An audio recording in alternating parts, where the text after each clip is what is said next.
Salam sehat. Perlu saya infokan, perlu saya share tentang generasi Z atau Gen Z. Karena saat ini sebetulnya banyak keluhan juga tentang Gen Z ini. Gen Z itu anak yang lahir sekitar pada usia 95 sampai 2010. Jadi artinya kurang lebih umurnya antara 13 sampai 20 tahun atau 23 tahun pada saat ini. Dan anak-anak yang lahir pada tahun-tahun tersebut atau yang masuk dalam kriteria generasi Z atau Gen Z ini itu karakteristiknya hampir sama. Sebetulnya mereka itu bagus.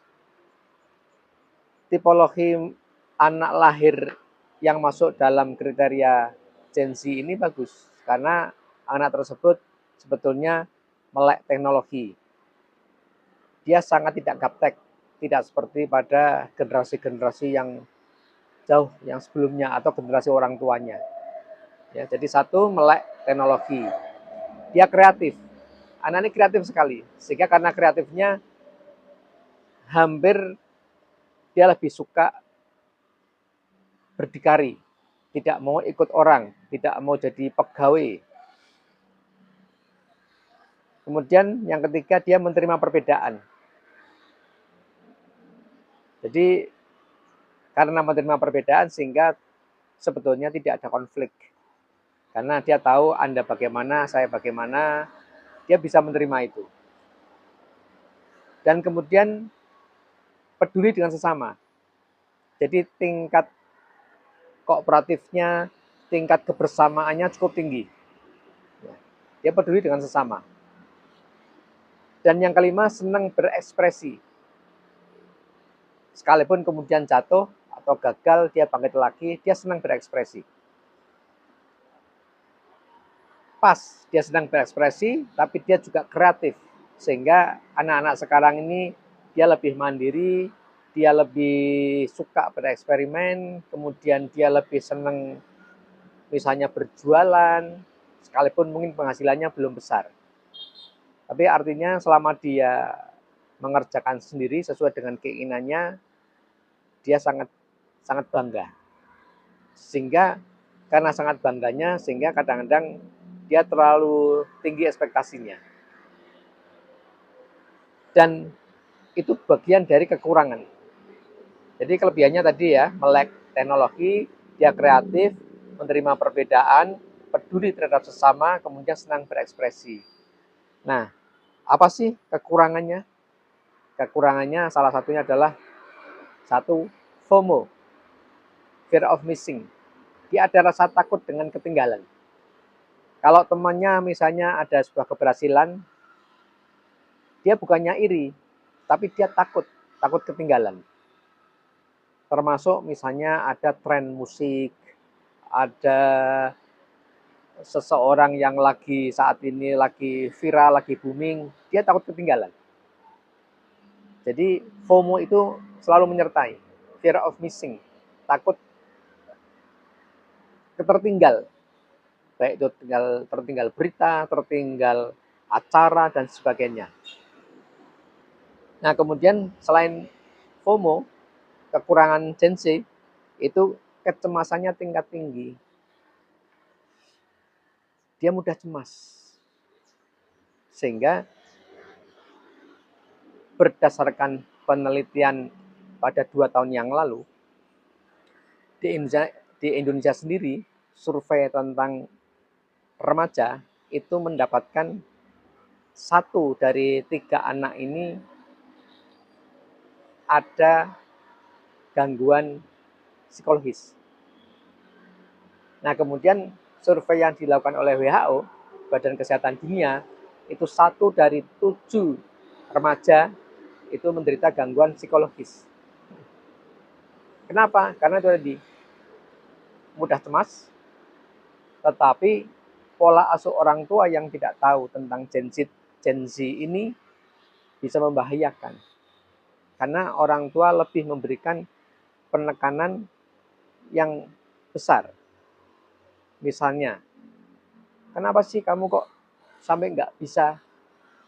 Padahal dulu mama sama papa zaman dulu nggak ada HP, bisa mengatur waktu, tapi kenapa kamu nggak bisa?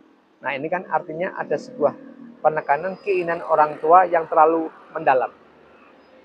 Misalnya anak yang lagi sekolah atau mau kuliah kurang semangat, maka orang tua akan membandingkan dengan zamannya dulu. Ini nggak boleh. Ini pola asuh yang kurang pas untuk mendidik anak-anak generasi Z yang sekarang ini.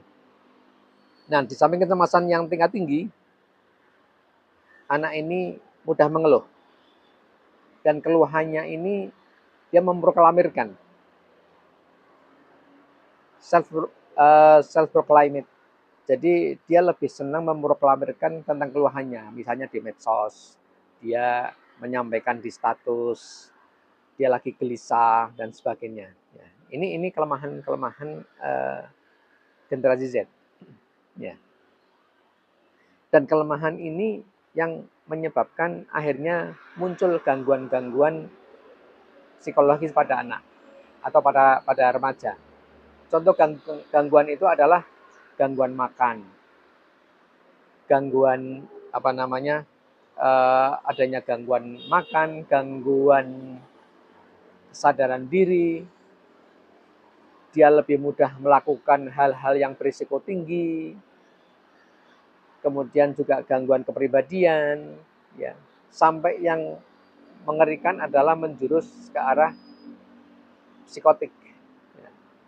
Jadi gangguan-gangguan psikologis ini sangat mudah terjadi pada anak-anak generasi Z yang mana mereka senang bereksplorasi terhadap dirinya, tetapi orang tua di dalam memberikan pola asuh kurang pas, tidak sesuai dengan hati nurani atau keinginan atau pola pikir anak-anak generasi Z ini.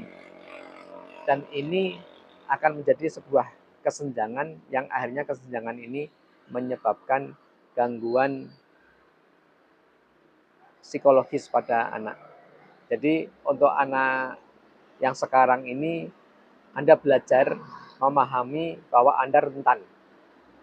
Dan yang kedua, para orang tua juga harus bisa memahami Gen Z ini seperti apa. Sehingga dia memperlakukan anak-anak remaja atau anak-anaknya sendiri yang masuk kriteria Gen Z ini harus bisa menyesuaikan. Karena memang kondisi saat ini, kondisi teknologi tinggi ini, orang tua tidak lagi memberikan penekanan kepada anak, tetapi menjadi perteman, mensupport. Anak ini pengennya apa, kemudian disupport. Sehingga antara karakteristik atau kelebihan Gen Z ini bisa didukung oleh orang tua. Sehingga kelemahan-kelemahan ini menjadi tidak muncul, karena kelemahan ini adalah kelemahan-kelemahan yang sangat mengerikan karena kaitannya dengan gangguan psikologis. Dan itu pula kenapa sekarang ini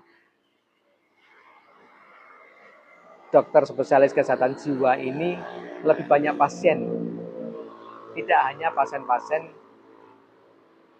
yang orang luar mengatakan orang gangguan jiwa. Karena sebetulnya gangguan jiwa ini dari yang ringan sampai yang berat. Nah, anak-anak remaja ini akhirnya di dalam survei didapatkan adanya gangguan jiwa tapi yang masih ringan. Tapi berpotensi untuk menjadi berat ketika ada kesenjangan antara penekanan atau beban dari orang tua dengan keinginannya sendiri, ini yang kemudian tidak bisa selaras. Jadi ayo para orang tua sekarang, kita harus bisa memahami generasi Z ini sebetulnya seperti apa sih. Demi untuk anak-anak kita, demi untuk penerus kita di masa yang akan datang. Itu yang perlu Anda ketahui tentang Gen Z atau generasi Z. Salam sehat.